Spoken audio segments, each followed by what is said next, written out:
Today's guest is one of America's most loved crossover comedians. He has a podcast called Get Some. You may know him from Think Like a Man. He's a very funny guy, and I've run into him a couple times recently, and happy to have him here today, Mr. Gary Owen.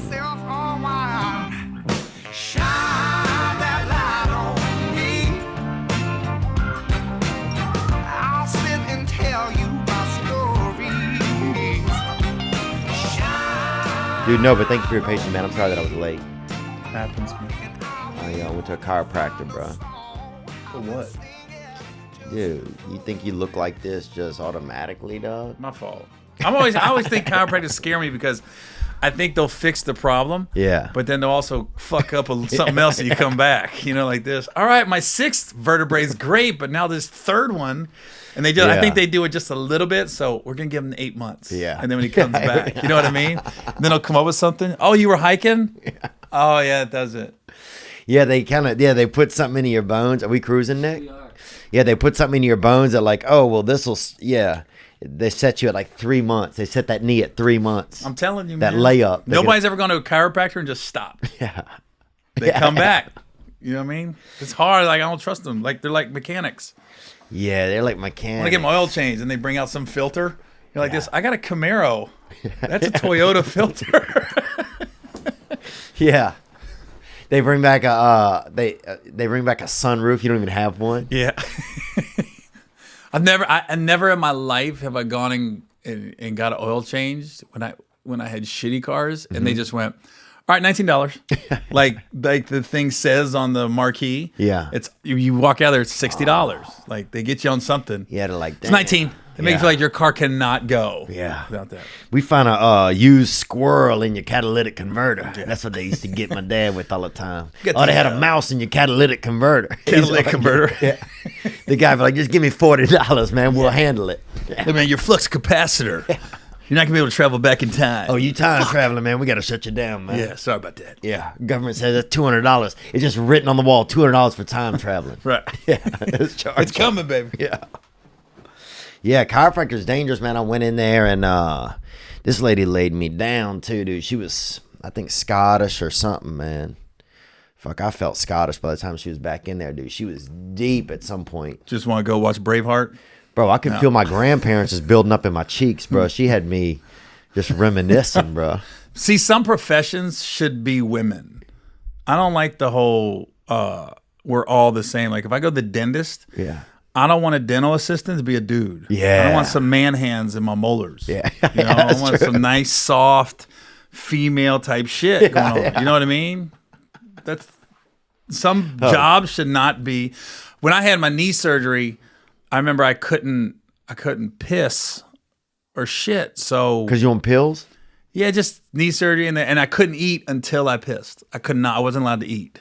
So the nurse came in. They go, look, we can either wait this out. You want a catheter? You couldn't eat until you pissed? Yeah, I wasn't allowed to eat anything. I could drink water, but I wasn't allowed to eat. They had to make sure everything was moving correctly, I guess, after the surgery. Oh, I see what you're saying. I thought this was like some kind of like weird, like you were in that movie Saw or something. No, like, no. Like you get out of surgery, and then they're like, the guy's with you, now you got to piss. Yeah. Before you can eat anything.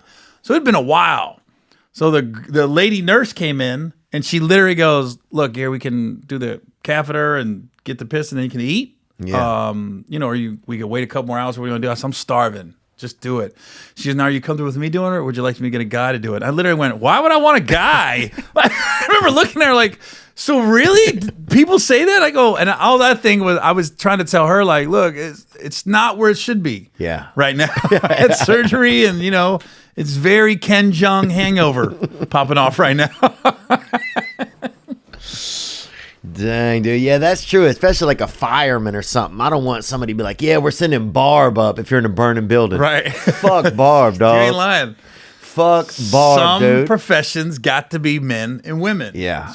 Even when I was in the Navy, when I joined the Navy, women weren't allowed on combat ships. Right. So women had it made. They were on shore duty. And when you're on shore duty, you get extra money. They give you extra money to go get an apartment, live out in town. It's a 9-to-5 job when you're shore duty. When you're on a ship, it sucks because you're in racks that are 3 high. birthing area sucks. There's no privacy. But women, there's a few women that were fighting for equal rights. And I was thinking, why the fuck would you want to be on a ship? Yeah. You got it made right now. And it's always like a few women, we want the same right. I'm like, this is stupid. Yeah. I mean, it literally makes their quality of life worse. Right. Than better. They could have shut up and been fine. But do you think that some of them actually want that? Or do you think it's some people that just want to, they just have to argue for something sometimes? And they just want to win. Even if it doesn't benefit them, they want to win. Right. They don't even realize you're not really winning. Yeah. You're losing after this. And if you asked a lot of men would prefer to take a bullet for or at least when I was younger, it seemed like a lot of men would take a bullet for a woman. Nowadays, it'd be like, let's front some of these bitches, and put them out front. But well, I will say, when I was first in the Navy and women weren't allowed on combat ships, the first ship I was on had women. The second one didn't. Ain't like you got to be banging them. Right. You just got to be around some women, man. You go for a month in the middle of the ocean with 1,000 dudes, and you don't see one female. Man, that shit fucks your head a little bit. Does it? Man, you come back, you ready to bang Precious. Oh yeah. You're like this, dang. Oh, you ready to bang semi-Precious? Yeah. Dude. You're like this. Anybody want some chicken? Like you want to go steal some? Like the movie? Does your mom hurt you? It's like even when you're out at sea with women on ships, the first couple weeks, and some of the women, you're like, I'm good. Yeah. And then a month in, you're like, you been working out? I know. And then by 2 months, it's 800 Halle Berrys on that ship. Wow. You're like this. Dang. Stockholm Syndrome. It is, huh? You're seeing the same women day to day. You start to just, gravitate to them. I remember. So you're saying so then it sounds like there is a real advantage to just having women around, even on the boat. There is something nice about just there being an opposite sex around. Oh yeah, like I said, you ain't got to be mess around and touch them. Just to walk by, and have the scent right of a woman, just to know that a woman's around. Yeah, and it's something. I mean, something that it eases the tension. You know what I mean? Even if there's innocent flirt, I was single, so even if there's innocent flirting, like we had this one girl, her name was Love. I'll never forget it. Best ass, right? And Navy we had dungarees. A black lady? I know a black girl named Love. Oh yeah, it was a black lady. She was dating a couple of the Chargers because we were staying in San Diego, and to be a Navy girl dating a couple NFL ball players, like you had to be looking good because you're up against the top of the top competition. Yeah, and I just remember her stencil was sewn in, but I'd still would be like, I was a cop and I was in Navy. I'd be like, Love, let me see your stencil. And she turned around like, are you good? Because the stencil ain't right. You got to tell them to go fix it and mark it in. Because some people have markers. Some people sewed it in. Hers was sewn in. I'd still be like, Love, let me see that stencil. That was good for me. Dude, I wonder if it's the same girl. You know a Love? I know a girl named Love. From San Diego? A young black woman, yeah. But she wasn't from San Diego. She was Stacy of San Diego. Yeah. She had to be from the South.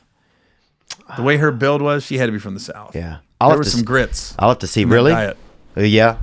Dude, there was something I was going to ask you about just a second ago. We were talking about the military. Oh, yeah. They used to have a thing. So I went and did just a different military base tours and stuff. I'm sure you've done some of those.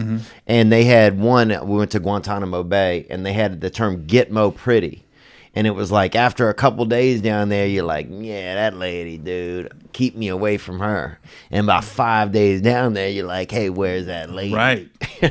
Facts. Yeah. Any ship, man. I think any military base. You're like, damn, Burdette is looking hot as fuck. Good Lord, Pascal. Yeah. They had a big girl named Galaxy was her name. I remember Galaxy Wilson. Her last name was Galaxy? First name. Galaxy Wilson, bro. And I'm like, damn, Galaxy. Fucking moons over Miami, bro. Let me be a part of that solar system. Blast me into that atmosphere, bro. Dude, thanks so much for coming in, man. Yeah, no problem. What's going on? So you live in Cincinnati, huh? Appreciate that. Thanks for being on time. Well, look, man, I know you like to work in a lot of the black circles, so I wanted to frickin' I wanted to be late. Well, I thought that's why I got here early. I go, I'm gonna prove to him we're not all like that. Hey, Theo stuck in traffic. Whoa, he's in LA. I guess he didn't see that coming. You know what I mean? Way to plan ahead, Theo. Do you so you've had probably the greatest career for someone that doesn't live in Los Angeles or New York. Maybe. I don't know. Yeah, I lived here for a little bit, but my career took off really when I left.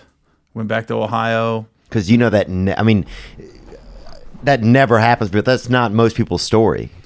Yeah, well, I would fly out whenever I was needed in LA or New York. Yeah. And, you just kind of, yeah, I don't know any of the, I was talking to your guys before I got here about, there's very much a clique, the Comedy Store comics. Mm-hmm. You guys are like your own little clique, because you see each other so much.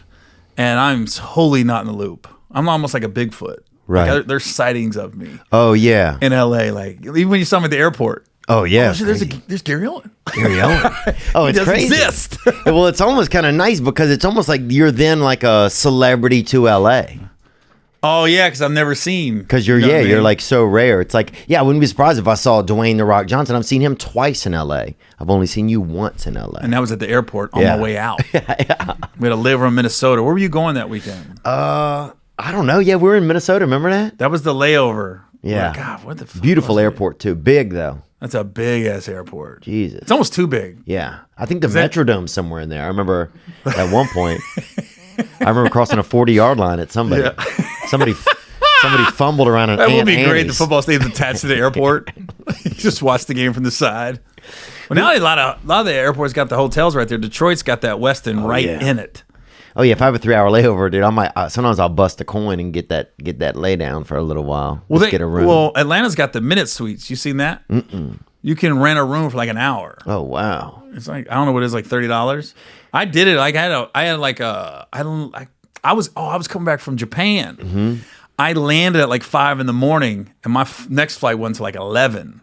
So I bought that thing for 3 hours. Damn, was it good? Yeah, it's like it's your own room. It's got cable, outlets, a bed. The bathroom you have to leave. You don't have to go in the hallway, but there's a bathroom for the pods. But it's like a little pod. It's cool though. Oh, you know what? I was in Australia a couple weeks ago, and they had at the airport in this one area they just had like these kind of like look like a big molar actually with a roll top, like those roll top desks, and you could get in there like an egg. Yeah, like an egg. Like Mork and Mindy. Yep, you pay like $3 or $4 and get in that egg, and that's that.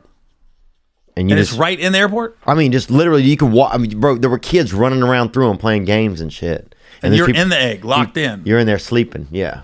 I mean, I think you lock yourself in from the inside. You bring a lady in there? I don't know, dude. Make a little bit of fucking... What would you do in Australia? Performing? Egg salad, bro. Yeah, I was doing shows over there. I've never... Outside of military bases, only place I've been outside the country is Guam and London. That's been it. Well, Canada, but that's kind of America too. Yeah. Australia's kind of Canada, but way like it's Canada with more of a criminal element, because a lot of criminals, that whole country is based on criminalia, or people that did crime. Where did you get that statistic from? Crime. Just from being like alive. I'm just buying it. Like really? I go, never heard that. Theo's just breaking off shit. Yeah, like Ohio. Ohio was founded by Capone. He was running drugs through there, and he just named it Ohio. Do you ever feel left out because you don't live in LA or New York? No, never do. I'm so busy as it is. Even if when I get off the road, the last thing I want to do is go to a comedy club because I do it so much. Where I know a lot of the guys in LA, they're at the comedy clubs every night. And I did that when I was out here. So I feel like I got it out of my system. But I heard it's a different vibe at the Comedy Store now. I heard there's different management and ownership and everything else. Because when I first started, I did the whole waited in line for 3 hours to open mic. Oh, yeah. And this is not an indictment on Mitzi Shore. I'm sure she's a nice lady.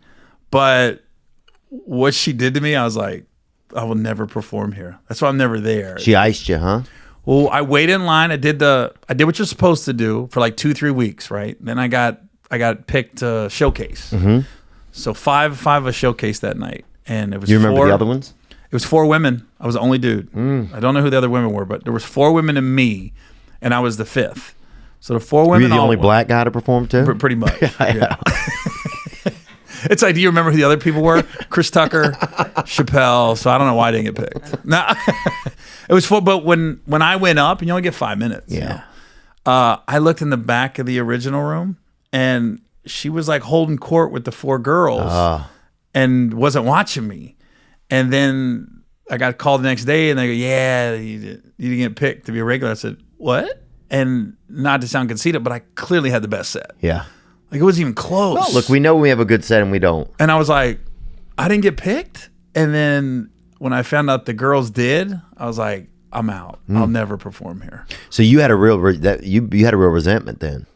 Towards her a little bit. Yeah. Just because I felt like I did what you were supposed to do. Now, if none of us would have got picked, I'd have been like, all right. But and honestly, I knew my stuff wasn't hacky. You know what I mean? I knew it was some original stuff. Yeah. So I was just like, I didn't get picked. It just didn't make any sense. And I go, she just didn't watch me.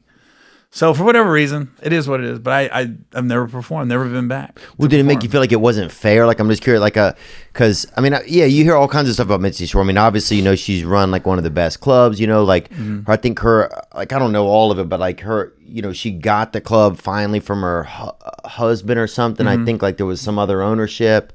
You know, you hear that she never paid people. People went on strike.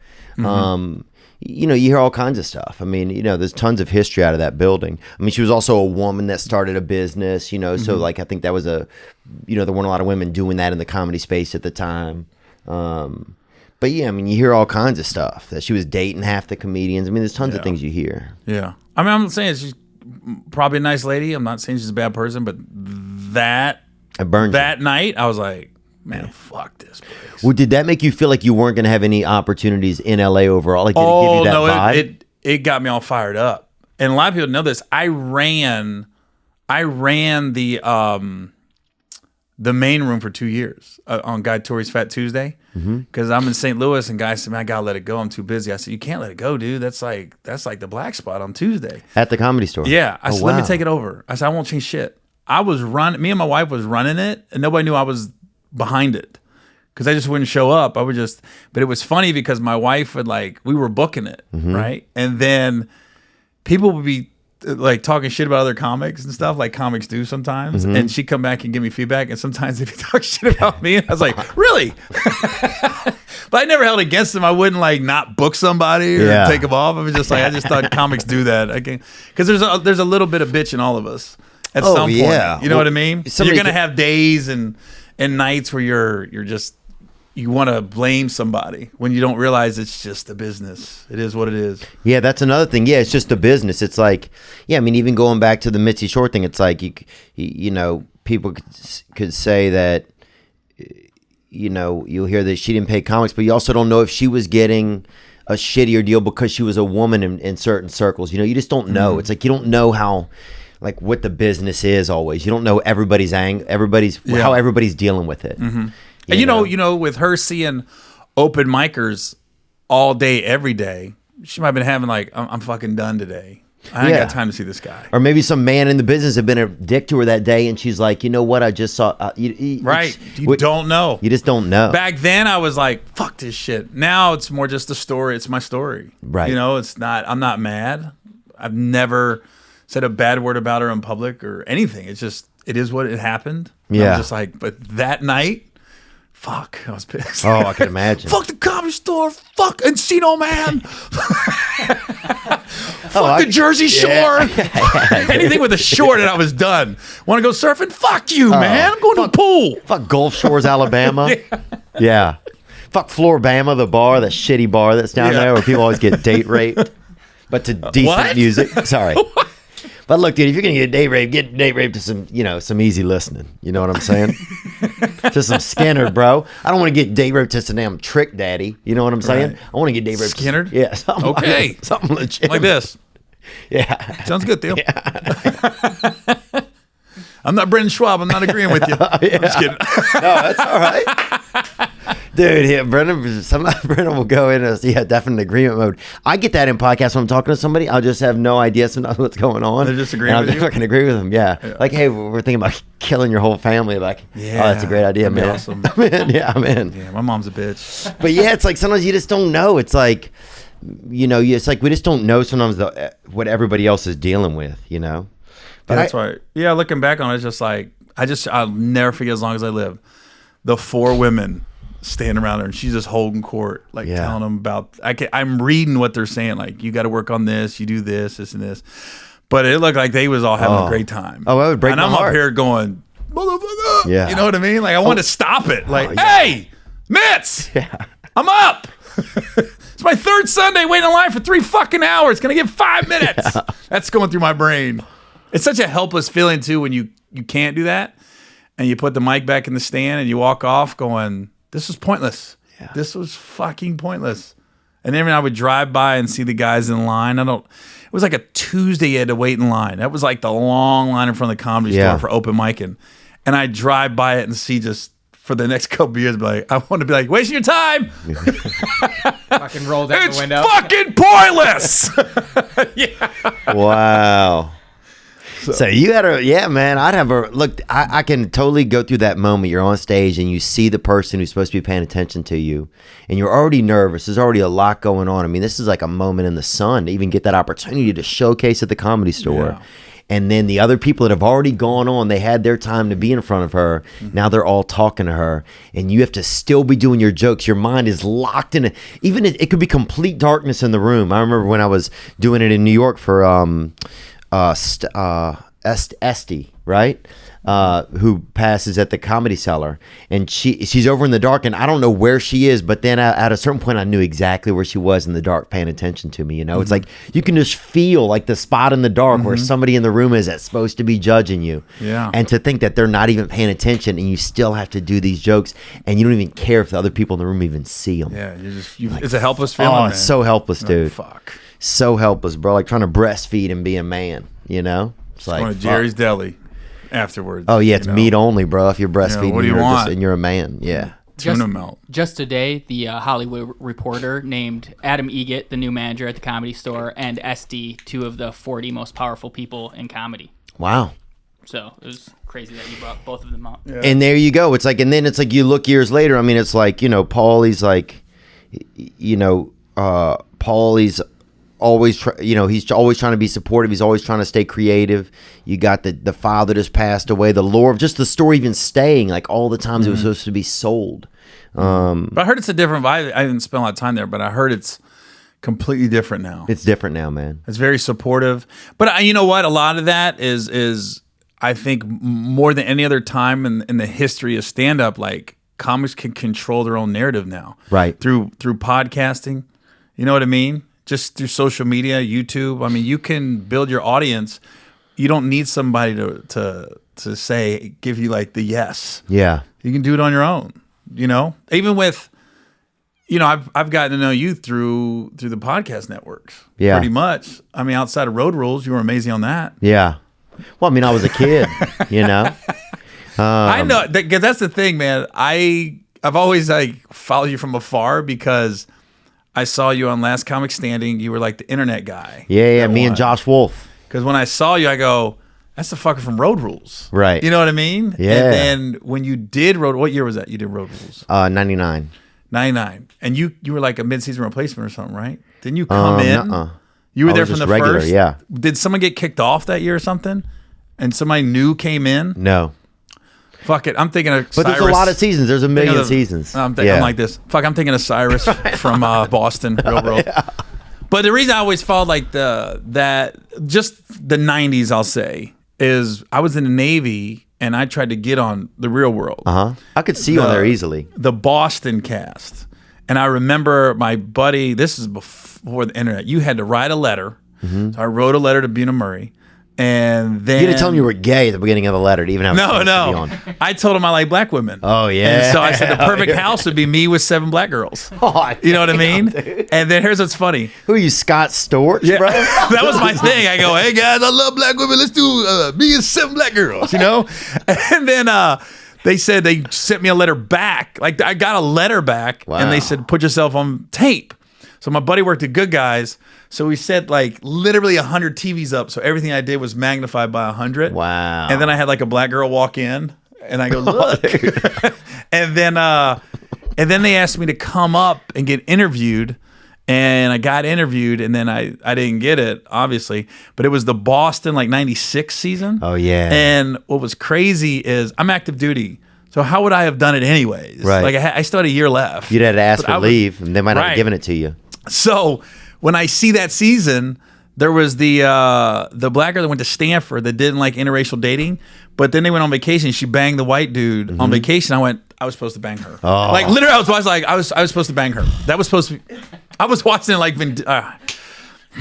I see what you did there. That was supposed to be me. Like, like this. If I would have Heather at Martha's Vineyard. I was looking at it like this. And then it was funny because when I sent in all the tape, like, I like black girls, do me with 7 black girls. A big arch of that season was Cyrus dated a lot of white women and the black girl didn't approve of it.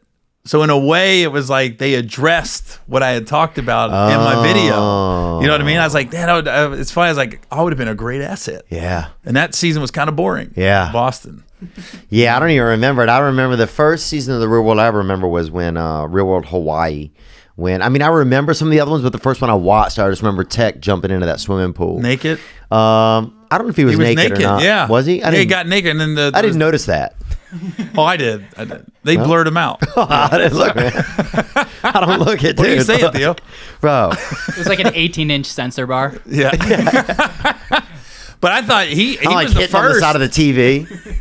Yeah, he was one of the first to like start getting like. Well, no, the guy from the first season was the ripped guy from New York. Oh, Eric Neese. Eric, yeah, he was the first one. He got like spin-offs and shit like that. Yeah, he was a real G. But yeah, man, I'm trying to think of I don't even know where our train of thought went here. What were we talking about? reality TV in the Comedy Store. Yeah. Yeah, I mean that. Yeah, I think. Oh, you mentioned that SD and Adam just got those. That got those things. Yeah. Oh, and then you said, yeah, it's like people can make their own destinies now. It's like, yeah, you don't have to have. Like, I mean, one of the reasons why some people got into podcasting was like, I couldn't find a TV show or anything. I couldn't even be represented out here. You know, like they're not putting anybody from like, I'm from the South. I don't consider myself like a redneck though, you know, like, but they weren't putting anybody that even represented me. I felt like, so it was like, I had to start a podcast to even just, you know, have anything to be able to say anything. I felt like, yeah. I think people gravitate to podcasts because you are unfiltered. Yeah. You know, like I did. On mine last week, I talked about an argument I had backstage with my opener. Really? And it was a legit. I was throwing food at him. I was so pissed because he yelled at me. It wasn't about the food. It was like, did you just yell at me? What'd you throw at him? I got to know. Fried rice and egg rolls. Oh my! And he was Asian. God. Oh, wow. So he's Cambodian. Wait, well, let me tell you what happened. And Cambodian, let's be honest, dude, it's Asian, bro, but it's also a little something else, okay? They're being wild It's the out other there. of Asian. Yeah, dude, look, you know? even Asian people are like, I'm not going out there, you know? It is Asian, bro. It's past Asia, bro. You're out there, dude. Well, here's what happened. Because I want to hear about this, man, because people often say that you're hard to deal with, so I want to hear what happened. I want to hear about that. Yeah, Brian Callen. Yeah. We talked about that. I was talking to your guys before I got on here. I go, dude, you know, the internet's notorious for anybody says anything good about you, you don't hear shit. That they say something bad, I get DMs and Twitter tags and everything. And the Brian Callen, Brendan Schaub, my wife got profiled on Delta, and they brought it up, and they go, and Brian goes, yeah, I heard that guy's hard to deal with. I was like, what? So I watched it, and it really was. Brian even said, he goes, I don't know why I said that. I should have said that. They call you they call you the pink Chris Tucker. That's what I hear all the time. The pink Chris Tucker? Yeah, that's what I always I thought it was the white Karl Malone. I'm like the only one. Like he was the only black guy with a John Deere deal. You know what I mean? Like I'm the only black guy at the barbershop. I'm the only white guy at the barbershop where my picture's on the haircut. Yeah. If you're a white guy, you want that Gary Owen right there. On the poster, it's all black guys and me. Let me tell you what happened in Dallas. I want to hear about this. Not hard to deal with, but it's not about the food that I threw. It was that he yelled at me is what made me throw the food. Because before I went on stage, you know, comedy club food isn't the best. Right. I'm over 40 and trying to eat good. So I literally just told him, I said, go anywhere, just get some brown rice and teriyaki chicken. That's anywhere. Right. So they couldn't find the place that they said they were going to order it from. They couldn't get it. So I get off stage. So you know, you're hot. You got 3 shows that night. You just want to eat. You're like, okay, get your palates ready for some. And they ordered Thai food. And I was like, you guys know me. I don't like Thai food. So automatically I'm like, why would you order Thai food? Yeah. Of anything. You could have got me a salad, right? So then I open it. The vegetables looked all dry. It just looked bad. All the food looked like, I was like, so now I'm not happy. The only thing that looked good, and Asian food comes into big containers, was this big container of noodles and veggies and chicken. I go, that looks good.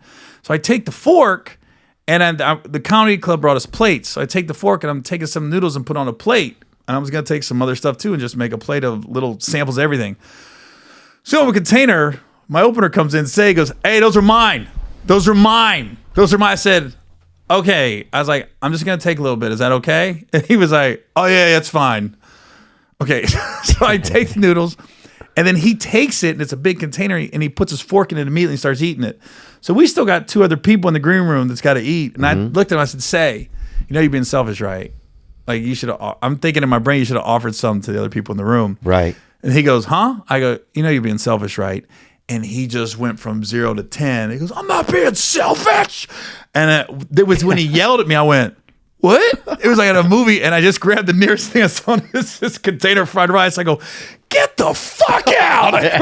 That's awesome. And as he's leaving the room, I'm throwing 1 egg roll at a time. I go, get the fuck out. Oh, right? Yeah, bro. So he gets out. That's like the Laotian Olympics. Right. Yeah, bro. Then he comes back in, and he yells again. He's like, I was just trying to. And there's 1 more egg roll. I said, get the fuck out. And he gets out, right? So then I calm down. I go, okay, I probably overreacted. Right? And then my road manager, Brad, he explains it. He just broke it down. He goes, man, he's got a real life voice. Man, I just think, I think you was hot and you was hungry and the food wasn't there that you wanted. And in Say's mind, those were his noodles. Yeah. So you was eating his noodles. I go, yeah, you probably right. Probably overreacted. I said, but he just yelled at me, man. I said, if I could have had a discussion about it. It was him yelling that set me off. And then we're laughing about an hour later. Oh. But I talked about it on my podcast, right, last week. And I'm telling people a story. At no point did I say I was right or wrong. I was just telling a story. But some people were like, you was wrong, Gary. Or some people was like, I'm looking at you different. You like a diva. And those were his noodles. Like, the funny part is, that's the part, is the word noodles makes it funny. Oh, yeah. We got an argument over some noodles. The other 2 people that had to eat were Brian Callen and Brendan Schaub, so that's why he was upset. No, but here's the funny shit about the whole thing. I didn't throw my plate of food. I had already made mine. Say had his noodles in his hand. Only person that didn't get to eat was Brad. Yeah. The road manager, who had nothing to do with the argument. He goes, man, I ain't getting nothing to eat. You guys ate all the food. You was hot and you was hungry. Yeah, he just broke it down. Here's what I think happened. You was hot. You didn't get the food you wanted. Those were his noodles. I was like, oh yeah, probably. Dude, that is it is the worst. So, because sometimes you'll have a long day of traveling, you don't have a chance to eat anything. You'll get up early. The layover's really fast. It'll be 30 minutes. You have to get to your gate, and so then next thing you know, you've had a coffee and a muffin or something, and a banana. You finally get to the place. You maybe have a snack or something before you go on stage, and then you have to do the first show. You get off. You want to eat. That's your time to finally get something to eat. Right, and your palate's ready for something. Yeah, and that's not like an extravagant dish. Like, no, brown rice and teriyaki chicken, you should be able to get that. Yeah, you should be able to get it, man. So and especially if he's Cambodian, dude, you can't come up with a little teriyaki chicken, right, Papa. Motherfucker. You the Cambodian, Call dude. somebody. Yeah, if I ask you for fucking donuts or something, right, and you don't know how to come up with a couple, or I ask you for, a couple of Cornish game hens or something. It's like asking me, where can I get some quiche? Yeah.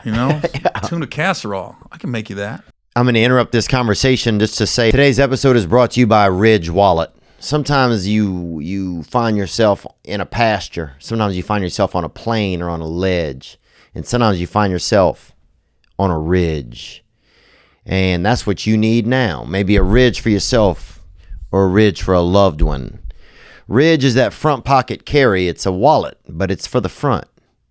It's that perfect rectangular piece that really, you put your credit cards in there, put your ID in there and your money in there, and get specific. Quit carrying around erroneous stuff in an old-fashioned rear pocket carry. Some people in their wallet, you look in it, they got a little stick of gum and maybe a hotel key from a budget inn somewhere off the interstate, off I-75. Don't be like that anymore. Get that front pocket carry from Ridge. They also have phone cases. They also have knives. Visit ridgewallet.com/TPW and use code TPW at checkout for 10% off. That's code TPW for 10% off at ridgewallet.com. But dude, I remember we worked together at remember the charity basketball, the basketball thing? The basketball referee. Who am I thinking of? Brother? Oh, Tony something. Was that in I feel bad his name is Virginia Beach? Virginia Beach, yeah. was, Tony Brothers. Tony Brothers, yeah. I forgot about that, And man. Tony is a sweet man. He was not happy that night. He was not happy that night. Because they overbooked the theater and the weekend, and he said, you guys knew I was bringing this show here. I'm doing this for the community, and you booked like 2 other urban comedy shows around it. Oh, really? There was like one the week before and like one 2 weeks after, and he was like, you killed my show. I didn't know that. Yeah, that's why he went on stage and told him, because I'm not happy about this. I was like, damn, I never seen somebody go up and thank the people for being there, but then go off on the venue. And unthank the venue. Yeah. Right. Now, It was you a guys beautiful knew better. venue. Yeah. It was a beautiful venue, man. And yeah, you crushed it, man. I'd never seen you. I mean, I'd seen you on film and I'd seen you on the internet and stuff, but I'd never seen you on stage before. Yeah, it's a different beast. And you really, really. I get that a lot. Damn. I didn't know it was like that. Really? Well, it sounds conceited, but there's a different energy with a black audience. Yeah. And And be a it white was guy to have. blacktastic, bro. It was blacktastic, dude. And Yeah. it was it was Howard Homecoming. Yeah, it was something. It was unique, bro. I mean, there was people doing that. But People when were excited. I'm the white guy. Yeah. For black people. So Oh, you're the extremely strong. You're the very physical and talented Michael Rappaport. People call you. I can see that. Yeah. Yeah.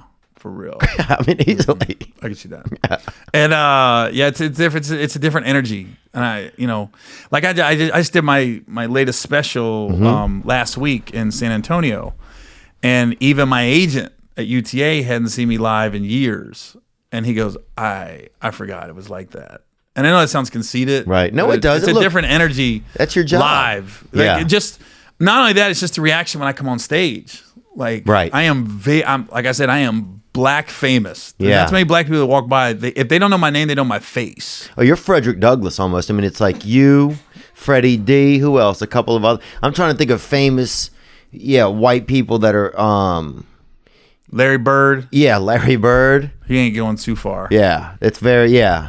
I'm trying to think of famous white guys that are real famous in the black community. But it's crazy. Like it is a different black Hollywood, and Hollywood is different because I heard stories about Philip Seymour Huffman, and I don't know if it's true, but I got it from reliable sources. He used to go to like the Starbucks in the urban neighborhoods because he could sit down and read and be left alone. Oh wow, And like nobody knew who he was. I like this. He'd go to like the Magic Johnson Starbucks that's crazy. and just like read, and somebody be like, dude, that, and somebody told me, they go, yo, that dude from that movie. Yeah, that dude. The dude, you know, I'm a fucking idiot. That dude from Boogie Nights. And you do the opposite. You go to like nice white. Oh, I go to Salt Lake to get away. I go to Park City. But I was in DC, and it was funny. I was telling him on stage, I go, dude, I'm in DC. I did not get stopped one time by a white person in 5 days, but I couldn't go a block. The got me was the homeless motherfucker stopped me. Oh, you couldn't go a black. I go, the bro. homeless dude stopped me. I was like, God damn. That's when you know this motherfucker is homeless. It knew exactly. But if they don't know me, I'm that's old boy. Oh yeah. Oh, that's old boy right there. That's old boy. And then what's funny is they'll have a whole conversation, but won't know my name. Yeah. I go, yeah. And then it's funny to argue with themselves. Yeah, that's you. Yeah, you know that's you. You know you. Hey, you, right? Yeah, that's you. Yeah, you know that's you. They walk away. They tell their friend, that's him. And then they go, oh, that is him. They're calling their friend, yeah, I saw that dude. Yeah, you know who? Yeah, That nobody dude. Yeah, knows him. who. Yeah, him. You know, you know. It's like a who's on first that never ends. Yeah. You know you. Yo, you. You know you. Dude, it was fire, man. But yeah, do you feel like though that was that your plan from the beginning, kind of to have a black audience, or did that just kind of come up like? Well, you don't choose your audience; they choose you. Right. I just got on BET early. Right. That's where you like I got said, your break, huh? Yeah, like I would have did Telemundo if I could have spoke Spanish. Yeah. You know, you break into this, you just want to be funny and get on stage. Yeah. And I just my every TV appearance was BET in the beginning. And for some reason, the movies I got in were black lead actors. Yeah. The only movie I've done that was a all-white cast was a movie called College, and it probably did the worst at the box office. Wow. Do you think there's something about you that black people that really attracts black culture, or that like is it like a way that you look or a way that you? Well, I D.L. Hughley, he broke myself down to myself a little bit. He just said, you're authentic, and he said, and your stories are your real life. It's not like you're up there just doing a joke to get a laugh.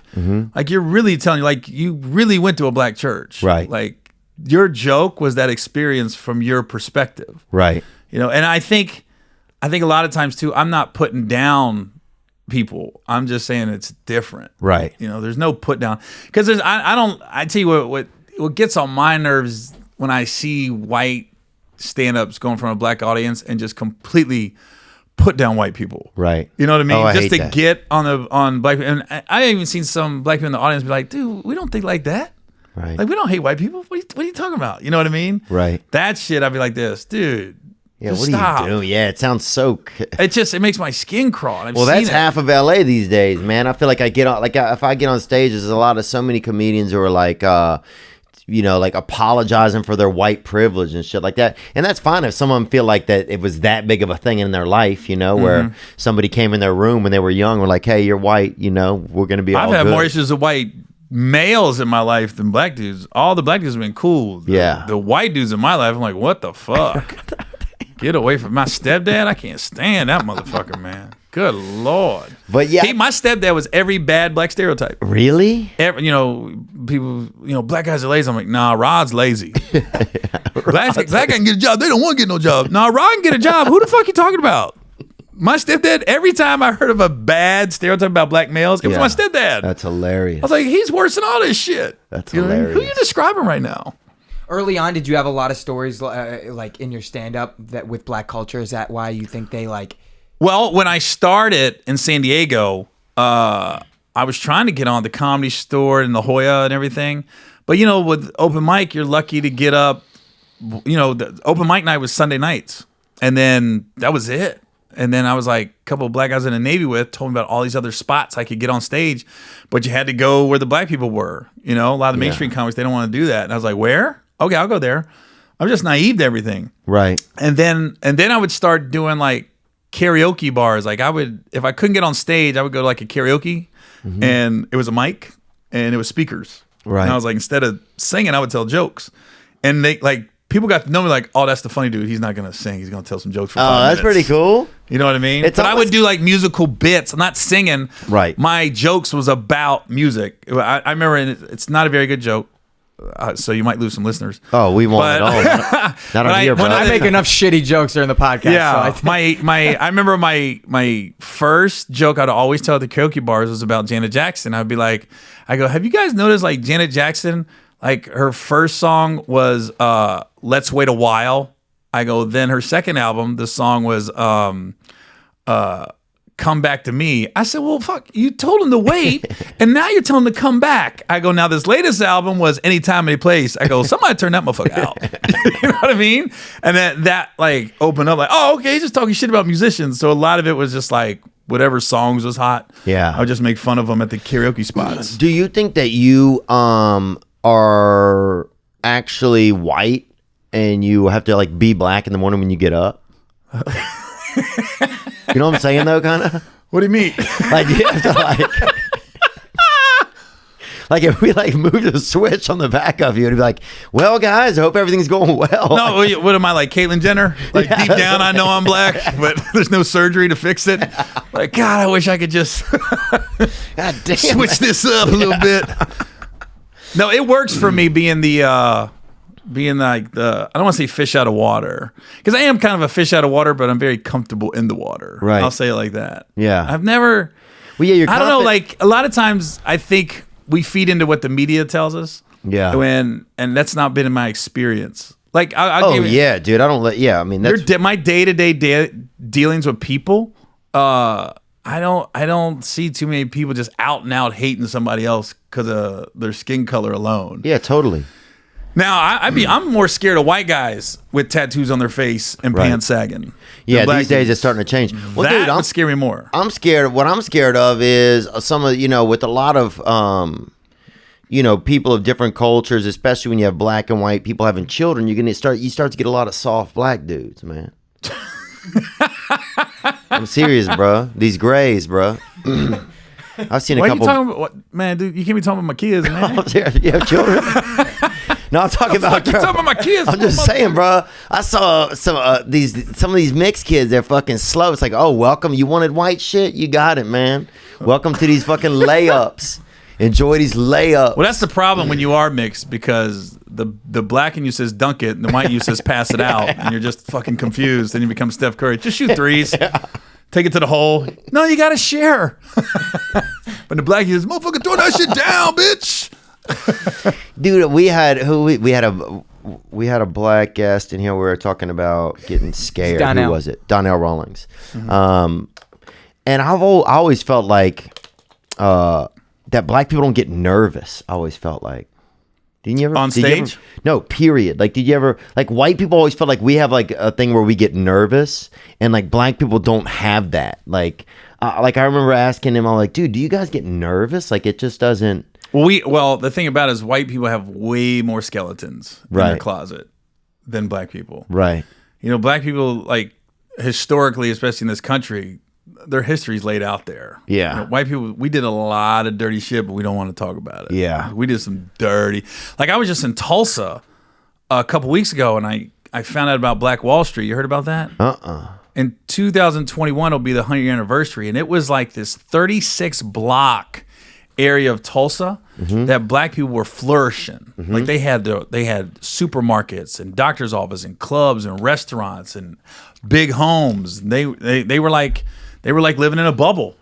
And all of a sudden, this black teenager got caught with this white girl, and they didn't even do anything. They just got caught together alone in a building. Wow. And all the white people came after this black teenager, and the sheriff was like, no, the white girl's not pressing charges. He didn't do anything wrong. And this mob mentality happened, and they just started like literally murdering black people like on their front porches. Jesus. And they looted the businesses, and then the like National Guard came in and bombed Black Wall Street, like completely bombed it. And it was like, for what? Yeah. And then I'm sitting, I'm like, I never even heard of this. And then this girl like gave me an entire breakdown of what happened. And then she said, what's crazy about the aftermath is like there'd be like black women walking down the street years later, and they'd see a white lady with like her watch on or her necklace. And you just, what are you going to do? You can't do anything.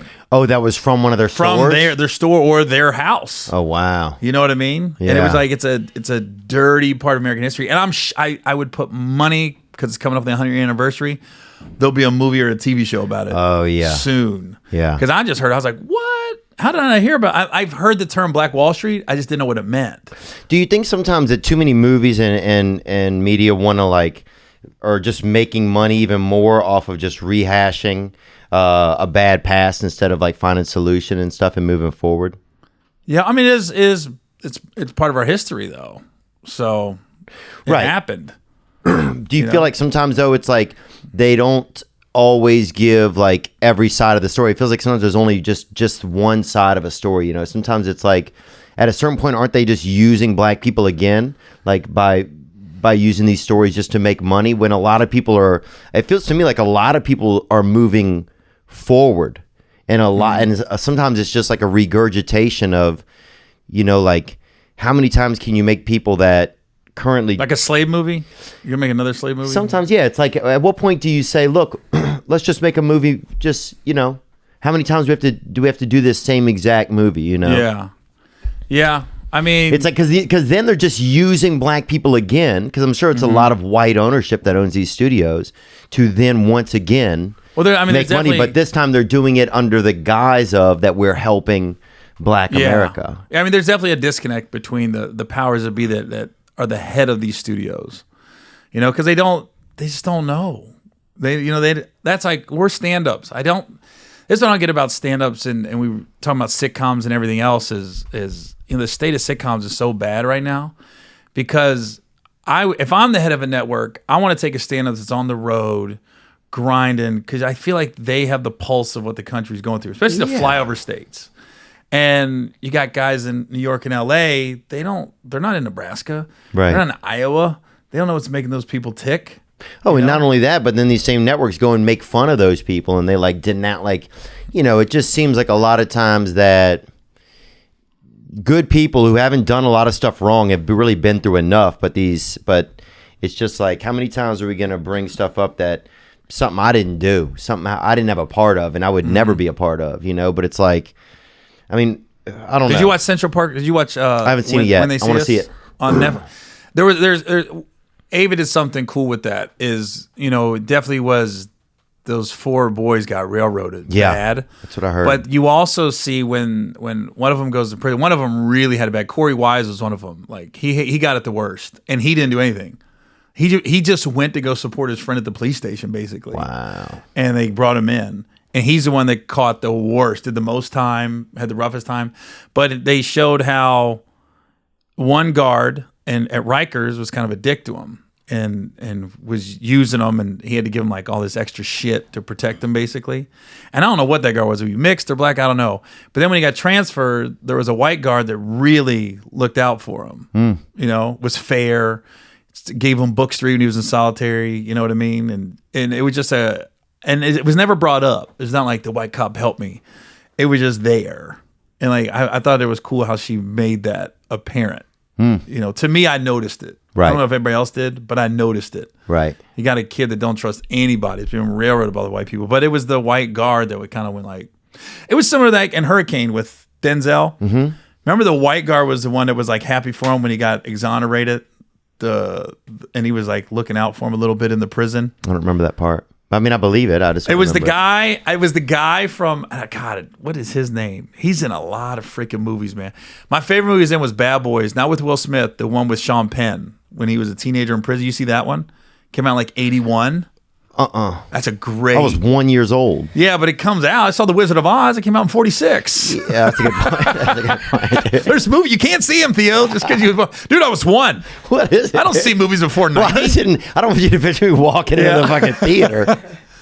No, Bad Boys. Look up Bad Boys with Sean Penn. That's a great fucking movie, man. Really? I love Sean Penn, man. 83. 83. I'll have to check it out. Great flick, dude. Brutal, though. Fuck it. That guy with the blonde hair, curly hair dude. Yeah. What's his name? Rini Santorini? That's not him. Santoni? No, he's got a normal name. Like, Esau Morales? Clancy Brown? Is that? No. His name's that fucking guy's name is Clancy Brown. What's his name in the movie? Do you know? I don't know. He was the blonde hair guy. There was a picture of him. You guys went away from it. Yeah. The blonde hair curly guy. That guy. His name's Clancy Brown. That's Clancy Brown. Yeah, you know who that is? He was in Shawshank. He was the guard in Shawshank. It was bad. But he was in Hurricane. Wow. He looked out for Denzel in Hurricane. That guy's a great actor. He plays a lot of prison guards, evidently. Clearly. Shawshank was a bad one. Bad Boys, he was one of the gangsters. He was one of the kids in there because it's about guys going to this terrible juvie home. But watch it. Man, Bad Boys is good, man. I could watch Bad Boys. I would watch that. Do you feel like when something's released in like black culture, you're like, oh fuck, I gotta watch this? Just no, I'd be like, why am I not in it? Yeah. When I see a white guy in a black movie, I'm like, really? Yeah. He can't promote like that. Yeah. He can't promote like I can promote. Yeah. You know what I mean? It's funny because what do people think you were in movies that you were not in? Like it's Malibu's Most Wanted. Yeah. They think I was in Malibu's Most Wanted. Like I was talking to your buddy, I was like, some people think I'm in Power right now. Mice and Men of Maisha and Men. I could see you in that. No, any other movies there was a movie called The Breaks with Mitch Mulaney. People think I was the lead in that. Really? Yeah. He passed away like 10 years ago. I could see that, man. I'm trying to think of some other people. People think you're Darren Carter if he got on HGH. I know that sometimes. Nah, I don't like nothing like Darren. Darren started in San Diego. Dude, Darren's funny, man. You put Darren in front of a big crowd, bro. I don't know anybody that could kill us hard, man. He I kills, can. bro. That's fine. I'm just kidding. Like this. He murders, I can. man. That's fine. No, when I started stand-up in San Diego, it was funny. The first couple times I would go to the Comedy Store and sit in the back and just watch. I remember it was like Bobby Lee, Darren Carter was that crew. I remember Darren one time went up and got a heckler and destroyed him. And I went, oh my God, this is the one. Yeah. First time you see a comic live deal with a heckler, you're like, I got to work on some shit. I got to go home right I would now. have left. Yeah. You I got know to what I find out mean? who my real dad is. Yeah. Yeah, first time you see a comic do like an hour strong, you're like, holy fuck. Yeah. You're like 5 minutes. Yeah. When you first start, that 5 minutes seems like 3 hours. Oh, dude, it's so... And you're like, oh, that third joke is going to kill us. You only have 3. You're like, once you get to that third one... You got no right or left either. You can't take a right turn. You're like, this is it. I've been working on this in the mirror. Yeah, one guy drops a glass during your first joke and it ruins your whole night. Yeah. Ruins your whole drive home. You don't even acknowledge the crowd. Yeah. Like you are on autopilot. Like literally 9/11 could happen and you're just going through the building. If there was like an open micer at like a corporate event during 9/11, he would not have acknowledged the building's falling. He would have still been like, so then my daughter, she, everybody's dead. Yeah. You know, he wouldn't even acknowledge an open mic. 2 more minutes. Yeah. Did they light me? Oh, that's just the fire department coming. We got some news topics. Let's get into a few, Nick. Sure. First up, it's been kind of a recurring story on this podcast, but the leader of the Nexium quote-unquote sex cult was convicted on all charges this morning. They got him. Where's that at? It was in L.A. The Allison Mack. That guy was the lead? Yeah. Is that Elizabeth Warren's daughter? Right. First of all. That guy was the lead of a sex cult. Yeah. Yeah, we had someone from the sex cult on the podcast that I booked. And the sex cult cured his Tourette's. But the reason We didn't know. we only booked him because he had Tourette's, and we brought him in here, and the whole time he thought it was a setup, and we were going to ask him about this sex cult. But then it came out throughout the interview, and yeah, so we've just learned more about it. And we had Michael Rosenbaum in, who was cast members with Allison Mack, who was also she caught charges in this. Now, what about He this? branded him? Huh? Well, look, dude, you can't have With people. initials? Look, you can't have your sex culties getting into the neighbor's sex cultie's yard. Good Lord. You know, I'm just saying, man, you can't have. You know, I'm just amazed that this guy was the leader. bro, if Brenda His jumps the appearance. fence, you got to know. You know. Here's what I'm going to ask you here is, what'd you think about that R. Kelly sex cult, man? What was going on? I know you got your whole life on the pulse of black culture. So what was going on there? Because you're in the Midwest too. You're in Cincinnati. Yeah. I mean, it's just. Did you know what was going on over the years? Not till the piss tape came out. But then when was that? That was 15 years ago. But R. Kelly had the deep pockets. Like he had a lot of. Were you getting paid off? No. I didn't even get tickets to his concert. Okay, well, nothing. No, I bought 12 play like everybody else. Okay, good. Me too. No, he he had a lot of the Chicago PD in his pocket. Yeah. And then when the money wasn't there, can't help you. All of a sudden, now everybody's got lawsuits and tapes coming out.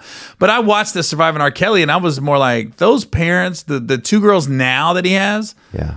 those parents brought those girls around. That's like fame as a drug, man. They Yeah. brought their daughters around going, no, but he was he was exonerated. You know, he wasn't guilty. I'm like, really? There's a tape. But there's such there seems to be this strange naivety amongst parents almost, because the same thing happened with the Michael Jackson. You know, with the families just repeatedly bringing the kids around, knowing the kids were like in very precarious situations. Like You don't as a leave parent, your kid alone either. right? But as a parent, do you see how that kind of? I mean, how could something like that kind of happen? Like, where, Well, some parents, fame is intoxicating, and you're almost in awe.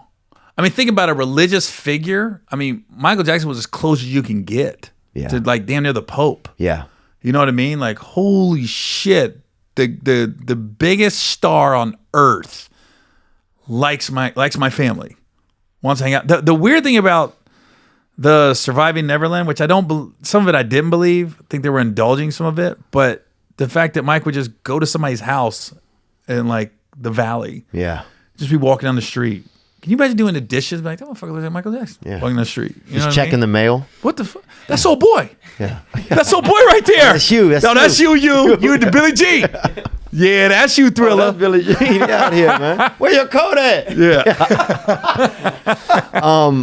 I was on stage actually doing an open mic here in LA at Westwood Brewing Company. This is probably maybe 13 years ago. And there's a window outside that goes to the alley, and across from that there's an Oz, AAHHS costume shop. And Michael Jackson pulled up there one night with his kids and got out of a car after hours and then let him into the costume shop. And he was just in there buying stuff and then got back into their car and left. Yeah. I was on stage, man. It's crazy. And I literally looked out the window and I was like, oh, Michael Jackson's out there with his children going into the costume That's fucking store. crazy. I thought I would get to meet him. I had a development deal with Quincy Jones, and we had it for 2 years, and we just couldn't get the show off the ground for whatever reason. But I was always over like Quincy's house trying to develop and everything, and I kept just thinking, I know I'm going to go there one day, and Mike's just going to be there. Wow. I know it. And Quincy's got the best stories. Does he? And he's not lying. Some people like indulge, like that Michael Jackson story. I don't know if I really believe you. Yeah. I mean, like, Oh, trust you, I barely believe me. but I'm like this. I think that might have been Jackie. Yeah. That was Tito. It was not Mike, dude. Sounds good. I'm just kidding. But no, I feel you. like Quincy stories, he's telling the truth. Like when he's talking about Frank Sinatra and the Rat Pack and shit like this. I just couldn't get enough of it. Because half the time I was with Quincy, he'd be like, we'd be trying to put a show together, but the show would take 15 minutes and then it'd be a 2-hour session of him just talking about life and shit that he's seen and everything else. You know what I mean? I was like, You've been through a lot, huh? I mean, he's seen it all. He's seen it all. MJ, all of it. What about, what was that I heard? This is maybe a couple years ago that you and Cat Williams had an investment or something together. I don't know if it was a restaurant. Nope. I want to say Whataburger or something, but I'm not sure. The only person that ever asked me to invest in a restaurant was Nick Lachey. Really? He 'cause opened up he's the in bar, Cincinnati. Lachey's, and he tried to get, and he opened the bar and the restaurant, but he was trying to get all like Cincinnati investors. So we got like a couple of the Reds and the Bengals and other people in there. And it just, when I talked to my accountant, he was just like, restaurants aren't a good investment. We're not doing that. Yeah. Yeah, you don't want to put up that amount of money for that. But You're did not you gonna and get so it. you and Cat Williams never did like a Whataburger or anything like that? What did I hear? I don't know where you hear that at. Have you ever worked with Cat Williams or met him? Yeah, yeah. Every black comic I know, trust. Right. I've worked with every one of them. Wow. Yeah. What is Cat Williams like? Because I saw him one time, right? He was riding on a bicycle that had those, it had like these kind of lights in the wheels down Sunset Boulevard with a couple of other guys. Oh, really? Yeah. Cat's See, he reminds me of a kid, kind of. he marches to the beat of his own drum without question. Like, you gotta realize I've known Cat since '98. Wow. So that's when he had one tooth in the front, and then but he was crazy. Cat always rolled like he was a huge star. Even when he was like featuring, he had a bodyguard. Wow. Even when he got on JetBlue, he had a bunch of fake chains on. Like he was rolling like I'm the guy, just waiting for it. Yeah. And then when he got Friday, the second Friday, it was like that part was written for him. But nobody else could play that. Yeah. I mean, other people could, but It was him. it was all him. You know what I mean? So he always rolled like he did one of the, and I've said this on stage, he did one of the coolest things a comic ever did for me after a show. We were in Austin, Texas, and it literally was it might have been one other person, but it was me and Cat on the show. And it was a weird time in his career because 6 months prior, we did Kent State, and he was bubbling like people knew him, but kind of knew him, right? And then all of a sudden, I got this contract, and we were at the basketball arena where the University of Texas plays. I go, why would we be there? I'm thinking me and Cat are good for like 1,500 seats. Right. Not 10,000, right? And I get there and I go, oh, fuck, this guy popped in 6 months, right? Wow. So was that pretty crazy to see? What was it like to kind of witness something like that? you just like, it happened. I don't really think about Did you even think it could happen? Was it the first time you kind of saw something like that happen? Yeah, I was like, you're more like how? Like, what was it that made him pop? Because I think every now and then it happens, like with Tiffany Haddish and Girls Trip, there's that one role that people just boom. Yeah. But I think it's more now you just pepper people. You keep peppering them, and then then you mace them. Yeah, then you mace them, right. But I don't know. Friday had been out for a couple years, and then the HBO special came out, and whatever, he just popped. And it was crazy. So we get done with the show. And then my limo, we had two separate limousines. So my buddies were in town, and I asked my driver, I said, yo, can I get the limo for a couple more hours? And he was like, it's $300. And I was like, all right. So I tried to give him cash, and he wouldn't take it. He goes, I need a credit card. And I go, but it's cash. You ain't got to tell nobody, dude. Just take it. He goes, dude, I can't. Company policy. As I'm having the discussion, Cat pulled up.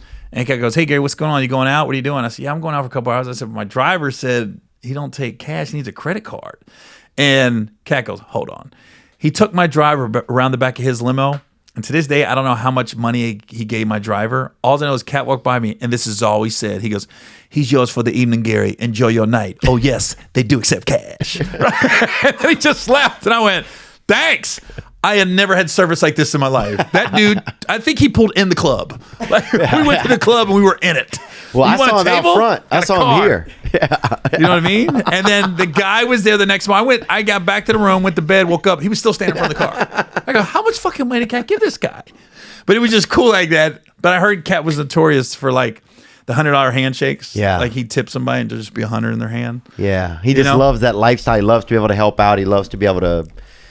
It's just something He's he a likes to pimp. do. He's a pimp. You know what I mean? He know? really is. Yeah. But you don't know what cat you're getting sometimes. Yeah. I've never seen the wild bad cat. Oh, it that could be people a hear yeah. about. It You could know, be a could be an house alley cat. It could be an alley cat. Could be a house cat. Could be a saber-toothed tiger. Yeah, you don't know what You you're know? getting that day.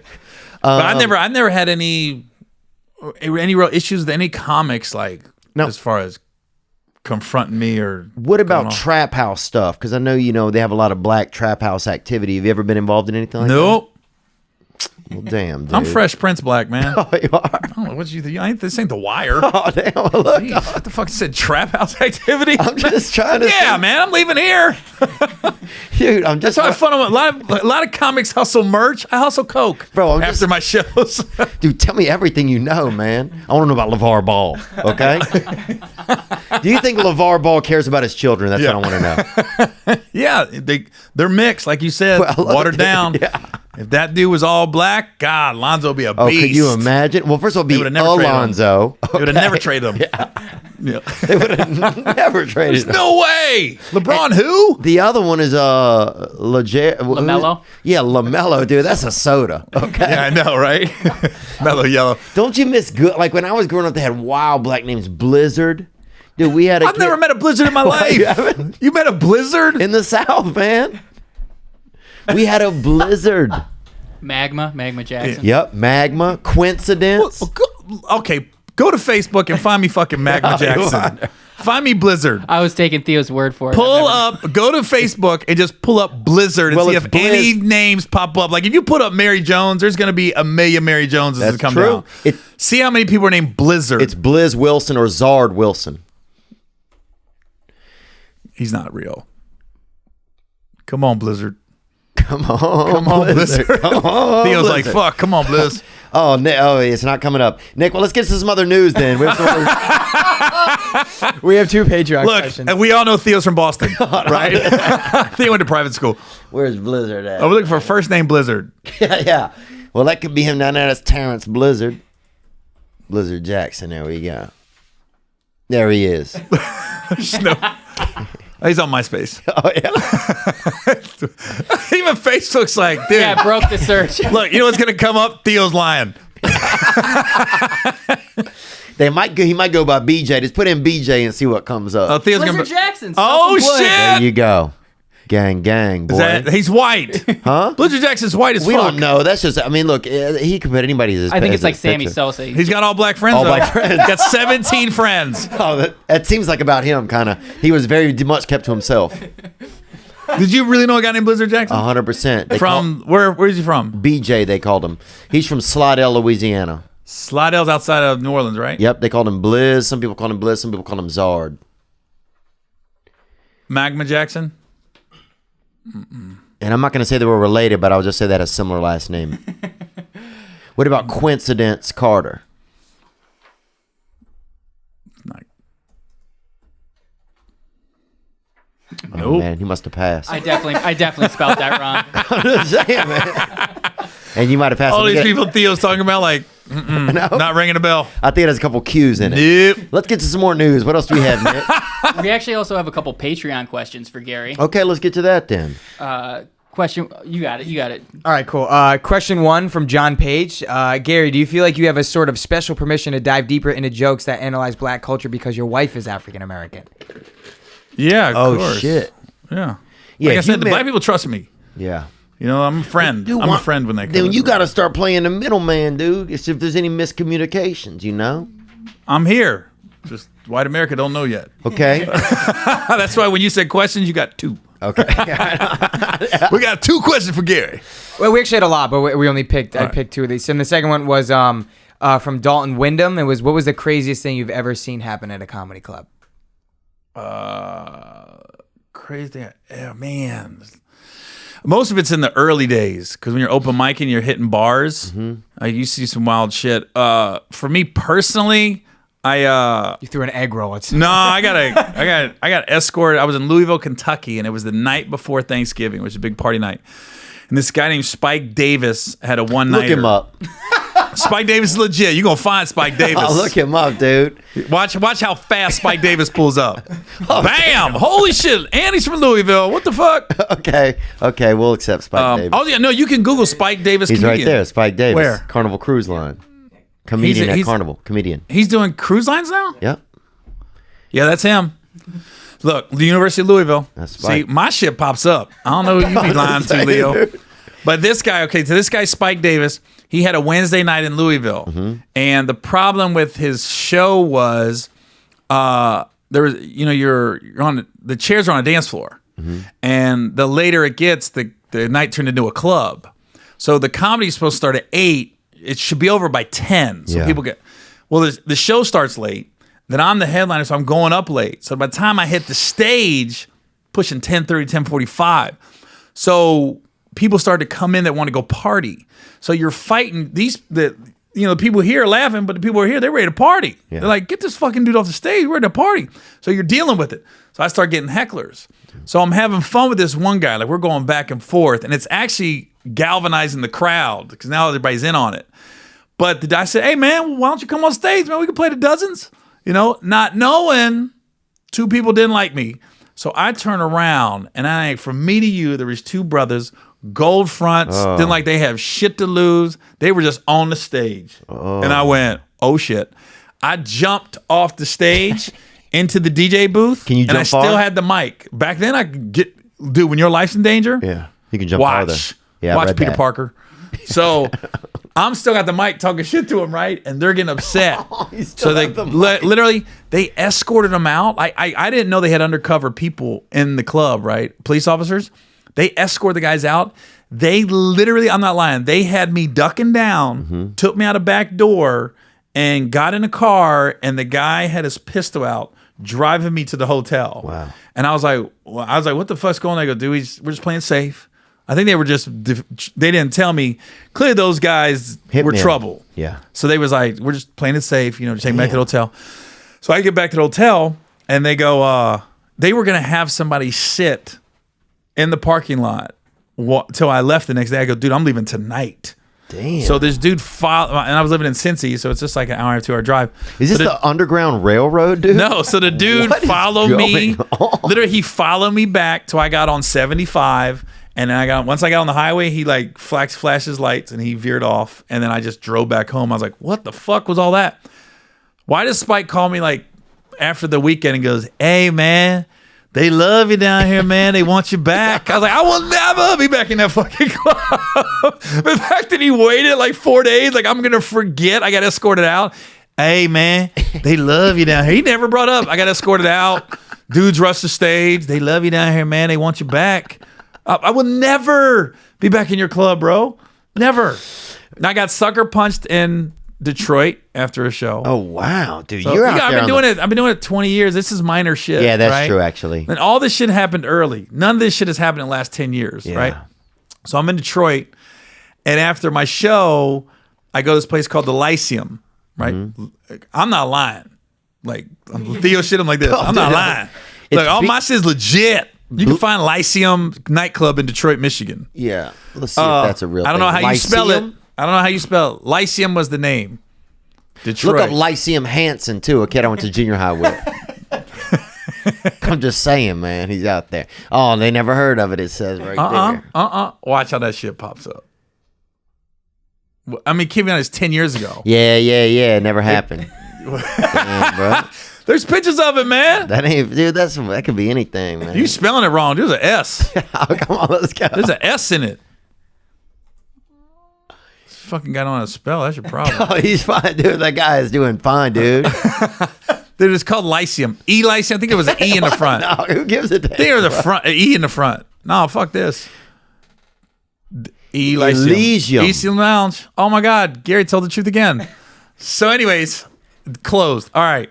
So I'm at Elysium Lounge. This thing got 3 stars, dude. Hey, shut up. Look, it was after my show. We go to Elysium, right? And when I walked in, like these 3 girls was like, Gary, can we get a picture? I was like, yeah. So I take a picture with them. Then I go to the bar. I got my buddy Reggie and his wife, right? So the bartender comes and goes, $125 for 3 drinks. I was like, what? I go, how much are the drinks? They go, well, those girls said you were buying their drinks too. Without even looking at the girls, I looked at the bartender. I go, oh, I'm not buying no bitches drinks here tonight. And all of a sudden I turned around. The girl's like, you call us a bitch? And I was like, no, I said bitches per se, like bitches. But I never got to say that. I don't know where these fists came from, but these dudes went bing, bing, bing. Like I got hit 3 times. Bing, From men? yeah.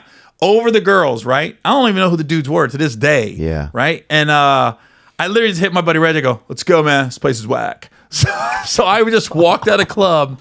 Now I'm in the car and I'm in the rearview mirror, like looking like this to make sure I'm not cut up. I'm fine. And then his wife comes out. Reggie's wife comes out, or girlfriend. She's like, she's hysterical. She goes, Gary, you all right? I said, yeah. I go, what happened? She goes, that was like the funniest and scariest shit. They say, because you were getting hit but still talking. Oh, yeah. 'Cause it happened so fast. So really, I was like, I ain't calling by a bitch. Let's go, Reg. This place is whack. And all I was thinking was, I just got hired to be on House of Pain, that Tyler Perry show. Oh, you want to get in trouble? I hadn't started filming yet. I didn't want to show up dotted up. Yeah. There was nothing in me that said fight back or figure out what's going on. It just said get the fuck out. Yeah. You know, this could get worse. And I'm just so glad I didn't have any marks on me. Do you I did have a knot up here. They got me pretty good. Really? On top, but I ducked. I guess got me up I got there. punched by a guy on steroids during and hit with a fence board once at Mardi Gras by a guy. Did you just story time me? Do you? kidding. No, serious. I got hit. Do you get more nervous, man? If you're like in an all black environment, do you get nervous sometimes? Not at all. Yeah. I don't really get nervous anymore. I wish I could get that feeling of when I first started doing stand-up. Oh, nervous on stage? Just the drive to the comedy club or wherever you're about to perform. I wish I could get that feeling again. Yeah. Because I felt like you just felt like your senses was on 20. You didn't want to hear nothing. You couldn't talk to anybody in the car. You're so Yeah. I wish I could get that feeling. Like the open mic days. God, it was such a good feeling inside. Isn't it so funny that you're so scared then and you can't go back to that? You can't go back in. There's no way to get back there, really. Yeah, it's like it almost felt like when you were playing high school football, like before the game started. Yeah, I You're remember like, that. It's the closest feeling I've had to that. You know what I mean? So Yeah. it's like nowadays you're not like nervous. You're just like, okay, it's a job. Back then, it's not about ticket prices, not about ticket sales, not about what the check is. It's just About the straight. show. I want these people to laugh at these jokes. I hope these jokes work. Yeah. Now there's so much else that goes with it. You're looking at your guy. Did you count the room? Yeah. All right. What kind of percentage deal we got? Yeah, this ain't, You know what I mean? this ain't teriyaki chicken. Right. We got. Where's my? This ain't fucking teriyaki chicken, you Back then, you're like fucking this. plastic Cambodian. Yeah. You guys don't have Essentia? Yeah. The fuck, man. I'm drinking Fiji. Fake Cambodians, dude. Camphodians, bro. Hey, let's take this question that came right here for you, Gary Owen. What's up, Gary? What's up, Theo? Gang. What's it like being a Bengals fan?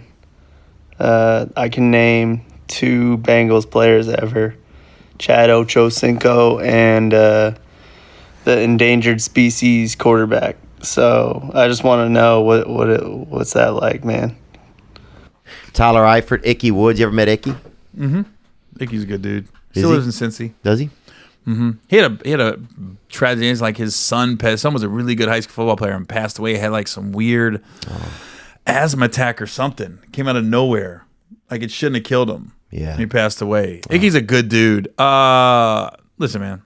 I don't know how that fucker don't know 2 Bengals. Tyler Eifert. The greatest offensive tackle in the NFL is Anthony Munoz. Yeah. And that is not even up for debate.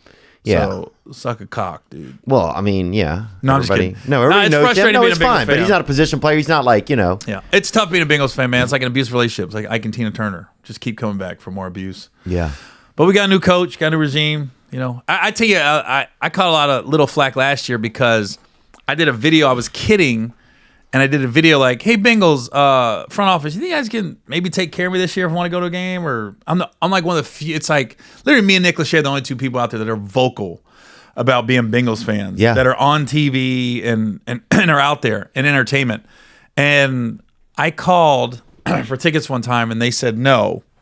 And I went, "Really?" Like my publicist called. She goes, "This has never happened, Gary."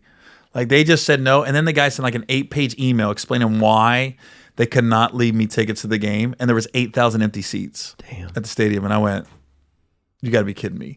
And then the players start DMing me like, "We'll leave you tickets." Like the players, right? Hilarious. And then it's not about buying the tickets. It's just like that's your squad. Yeah. You rep them. You go on the NFL Network, ESPN. They know. You think like, they could show Gary's some the love. Bengals guy. Yeah, they know everything. They should know everything that's going on. Well, I mean, that's what you do. Like if you see like Seattle, they got the 12th man. Seattle has a suite, the Seahawks, where when their celebs come in that are Seahawks fans, they put them in this suite. And go to Atlanta, you got Samuel Jackson pumping up the Falcons for the game on the big screen and everything. It's like that's just what you do. You take care of you. Robert Kraft always takes care of the Boston guys. right. Cincinnati's got 2. Well, they should include something fun and something exciting. Do you feel like What'd they say in the email? What was his? It was something about revenue sharing, how they can't leave tickets. I go, oh my God. When they went to England 3 years ago, the Redskins left me tickets. I was like, you gotta be kidding me. The Redskins front office was like, yeah, we got you. Left me field passes, tickets, and I'm like, the Bengals like, nah. can't do I it? was like, you gotta be. And then last year, Do you still go to the games? yeah, because it's not I'm a fan of the Bengals, and they rep my city, and the players have nothing to do with that. It's a mom and pops run organization, and you know it was crazy because last year I did a funny video. Go, "Hey Bengals, you think if I go to a game this year, you guys maybe can take care of me?" And I gave them like a wink, like an Instagram post. So I guess they got a lot of emails from fans going, "How do you not take care of our guy?" You know, and then so they did this. This is what they did. They said, "Yeah, we're going to leave you tickets and field passes and everything to the first home game. But we're going to do a contest where people are going to send in like their email, and then we're going to pick a name to get to go to the game with you." I said, "Great." So they kind of used it to get people on their email list so they could start sending them like packages like, "Hey, we got a 2-game package for you to go to." So then I go to the game with these 2 fans, had a good time with them, and they took care of me. So then Pittsburgh, I found I'm going to be in town on like a week's notice, and it's the Steeler game. So I sent an email to the girl that was my contact. I go, "Hey, I'm going to be in town this week. You think it's cool if I come to the game?" She goes, "Oh, no, this game's way too popular." I went, wow. Damn. So They put you in your place. so Gary. I posted, "Damn, really, Bengals?" Guess who called? Pittsburgh's front office. Wow. Guess who left me tickets to the game? Pittsburgh. The fucking Steelers. Damn. And Steelers was like, "We take care of people." I was like this. It's a goddamn shame. Wow. And do you think it's because of the color of your skin? No, not at all. It's just how the Bengals do business. That's they're like, it's not a very good front office. And then so I had Will Packer coming in town. He's a Bucks fan. And I was very animate with the Bengals. Like, if I could pick one game you could take care of me and I want to show this guy, this is one of the top movie producers in the world. I was like, he's a Bucks fan. So me and Will he comes to Cincinnati when the Bucks play, and I go to Tampa when the Bengals play the Bucks in Tampa. And it's only every 4 years because they're in different conferences. And Will was coming, and I asked the Bengals, and they said, "Yeah, we got you." They left me row 30 Dang. for Will Packer. I went, "No way." That's still pretty good, man. That's terrible. Really? For one of the biggest producers in the world, movie producers. I don't know who he is, but I don't know who a lot of people You are. don't know Will Packer? Uh-uh. Okay, he did Think Like a Man, Ride Along, Girls Trip, Night School, Stomp the Yard. Oh, wow. Just show debuted yesterday on Oprah's network, Ambitions. Will's like the guy right now. Wow. He's got the big deal with Universal. Like his movies, he doesn't have one L yet. All his Right. movies have made money. Yeah, I just don't know any producers. Oh, yeah, I recognize him. Wow. Yeah, maybe they're just a little bit behind the times. You huh? think? You think? Let's get a couple more. Look, there's his movies. There's all his news. movies. Wow. Just You a got few. them hitters, man. Wedding ringer. That sounds bad. What men want. Jacob's. I mean, he's Jacob's ladder. they Straight must out be of remaking Compton. that. What about peeping toms? Straight out of Compton. Right along. I'm in. No good deed. Let's what are the news we got, Nick? See, Bella Thorne, her phone was hacked, and they found some of her nudes, and she was being threatened, and so she decided to release them on her own, and to get out in front of it. And then Nice. Whoopi Goldberg was critical of just her taking pictures in the beginning. Oh yeah. And here's what Whoopi had to say. Take them and put them in. Listen, if you're famous, I don't care how old you are. You don't take nude pictures of yourself But she only because. wants to share with one person. But she should listen. When they're hacking you, they're hacking all of your stuff. So whether it's one picture or a million pictures, once you take that picture, it goes into the cloud and it's available to any hacker who wants it. And if you don't know that in 2019, that this is an issue, you I agree with her. I think. And then I agree with her. a lot of people took issue with that and said her logic was flawed. Like, are you never going to buy stuff online because your credit card could get hacked? And Bella Thorne put out a tearful response to Whoopi for her victim blaming, essentially. Yeah. Well, it wasn't blaming? that. It was just, I think it was Whoopi's tone. It came across very aggressive. And if she could have switched Yeah. that into the same thing, it was like, look, I get it. You wish you could take pictures and send to your husband or your wife. My wife sent me it one time. I said, don't ever fucking do that again.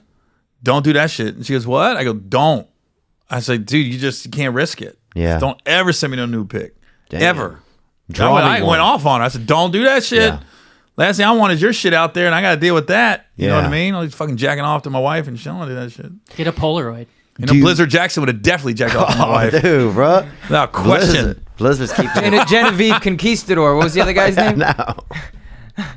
Coincidence. Carter. Apparently you guys grew up around some fucking weak fucking powder puff motherfuckers, dude. Yeah. that I'll we say can this. find. That we Here's can the thing. find. People are using electronics like and not even thinking about what they do or what they're capable of. I mean, that's one thing. It's like it's kind of wild that there isn't a class that shows you all the things that actually go on when you have a phone and when you're sending photos to people and all of this, like the transmission, the things that possibly could get stolen, how things could get taken. That almost seems like it should be a course that should be for children these days, because you don't realize the level of the intense power of a phone that you have in your hand. When you send someone a photo, you're not even thinking, oh, it could go out somewhere. But this thing's totally capable of that. You know, you're not even knowing what laws are even attached to it, that they could be taking what you're saying and using it to advertise against you. It seems kind of bizarre. It also seems like, to me, also like Bella Thorne seems like a little bit of a fucking nutcase. But so does Whoopi, so I'm not surprised that both of them. Well, like ended I up said, in this shit. that was all her tone. Like, she was basically scolding Bella Thorne instead of saying, look, Yeah. it's not your fault at all, but you just got to be careful. You got to realize once you send those nudes, you take that risk. Yeah, this isn't you of it drawing getting- a picture and handing it to somebody. Yeah. You know? Yeah, for real. This So I is- think that was just all her tone. Yeah. You know? I think that's a good point. And most dramatic actresses are sensitive. Yeah. Sensitive creatures, man. Insane, they also say. Oh, At a yeah. certain point. I worked with that girl on the Bad Baby music video. And she was Who, Bella Thorne? yeah. And she was, I mean, she's definitely attractive, but I don't know. I could see any of those people having like an ego that was just, to me, was astronomical, you know? But then also she's a big star, I guess. What's her biggest credit? She came up on a Disney show, and was doing that for a while, and then now she doesn't do like huge studio movies, but she does like the teen stuff like that. So But she wasn't in The Trap? she was not in Netflix? the trap now. What about the don't Trap think so. 6? I don't know her. What about this? What else do we have, Nicholas? That's kind of it for news. Yeah? We're at about 95 minutes. Okay, cool. Wow, we're deep, man. That's what I do, man. Time with me just flies by. Tell me, you have any good Gary Minke stories out of Cincinnati or not? Holy shit! How do you know Gary Minke? Bro, who doesn't know Gary Minke? For our listeners, Gary Minke. Holy fuck! You talk about taking me back. Oh, Gary Minke. You're gonna get burned eventually. Oh, dude. Gary Minke is a magical little Israelite that lost half of his house and I don't know what happened to him. Fucking Gary Minke. But he's like a guy who books That's people. a real person. That's not Blizzard Jackson. Oh, sure it is. Minke's real. I don't believe anything you say anymore. Gary Minke. Okay, Gary Minke was a guy that. Let me tell you the good and bad thing about Gary Minke. If you were struggling and you had a halfway decent name and said, Gary, I need $500. Yep. He would find you a gig somewhere. Yep. Somewhere he'd be like, yo, Dover, Delaware. Somewhere in I America. got you. Got you. You know what I mean? But just trust you're going to get burned at some point. Yeah. And Gary burned me New Year's Eve in Orlando. I'll never forget it. I had it probably 2005 or 6, I bet. So he goes, Gary, man, look, I'm on one New Year's Eve this year. I said, all right. And I'm okay, but I'm not really moving tickets enough. I have to be at a comedy club to move tickets. You can't put me at a place where they don't normally see comedy. Okay. You know what I mean? So he books me at some club that has a stage that doesn't do comedy, but they do shows. Right.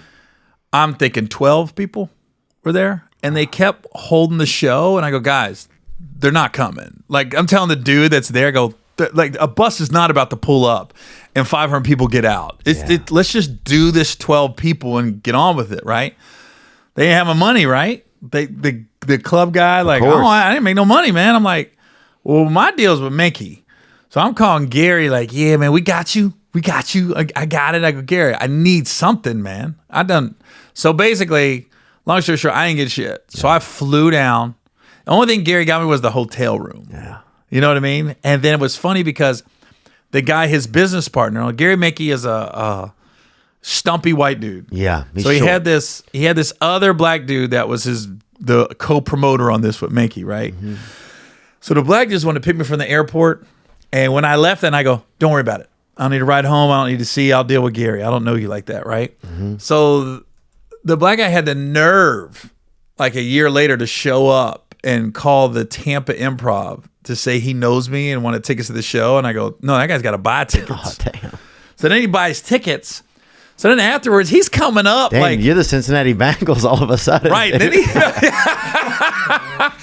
he comes out afterwards, doesn't even bring up the fact you guys still owe me money from New Year's. Wow. And he's got like his whole crew with him, and they're taking pictures with me. And he goes, yeah, I'm gonna get one of them T-shirts, man, one of them merch shirts.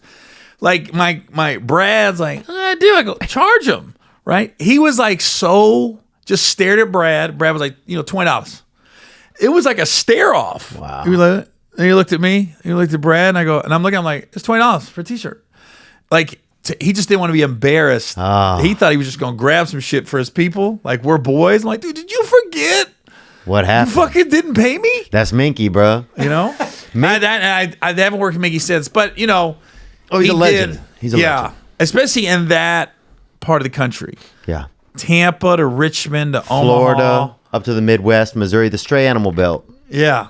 That guy... Man, I can't believe you know Gary Minke. Dude, I'll tell you this. Gary got the best story ever, man. He had, Gary used to carry a bunch of tickets with him in his pockets, and he'd give them out to people for stuff around town for free stuff.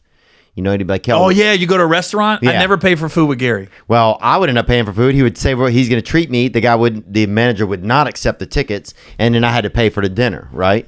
Oh, wow.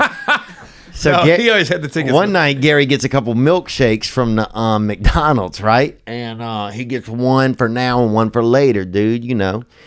And so he's walking across this parking lot. This is in Cincinnati, and they had got a couple of black girls fighting, right? So he goes over there to watch and polish off one of the shakes, right? So the problem is he gets a little too close with his phone. He starts filming them, So he's holding one milkshake in his hand, the other one pressed against his chest, watching these ladies fight. He gets too close. They turn on him and start coming after him, right? Now he starts running. His pockets are full of all those tickets that he usually gives out. Free tickets for the It pulls his shorts down. Now he can't run, and he's got 2 shakes, dude. And these girls beat fucking Are you sure he got beat up? Oh, they beat a shake and 4 fists right out of his ass, bro. And the whole time he was getting beaten, but also trying to hold on to the shakes like Double Dare. Remember Double Dare? Yeah. Yeah, bro. That was a great kid slimed. Yeah, he got fucking smacked up. Double Dare is real. Oh, it's Lizard Jackson? I still have questions about, but I'm Double telling you. Dare was a real show. Well, look up BJ and let's see if that's a person, man, because that's who we're missing. He played for the Bulls. There you what go. was okay, yeah, when the Funny Bone opened in Cincinnati, which was in Newport, Kentucky, back in like 2004, he hired a relative of mine that he didn't know was a relative of mine. And he goes, yeah, man, I got this young girl, man. She's like hustling tickets and she's out in the streets and she's moving shit. And I told Gary, I go, that's my cousin. I go, she's on drugs, dude. I go, she's gonna rip you off eventually. And he goes, I don't know, but them crackheads can move some tickets. Wow. It's like, it was my cousin that was living on the street. Like, I was That's like, dude. crazy. He'll get anybody, man. I was like, Gary. And then when she showed up, she was like, Gary. I was like, okay.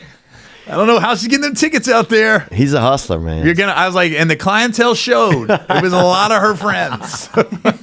Like Tuesday nights at the Funny Bone. Ooh. Oh. They weren't moving a lot of food. Sounds like a lot of, yeah, I was saying, like a 12-step meeting. Gary Owen, thanks so much for coming and joining us, man. We really appreciate it, bro. Yeah, you're welcome. What a guy never closes like, no, thank you, man. Yeah, you're welcome. Try being on time next time, Theo. Now I'm just floating on the breeze, and I feel I'm falling like these leaves. I must be cornerstone. Oh, but when I reach that ground, I'll share this peace of mind I found. I can feel it in my bones, but it's gonna take a little time for me to set that parking brake and let myself unwind. Shine.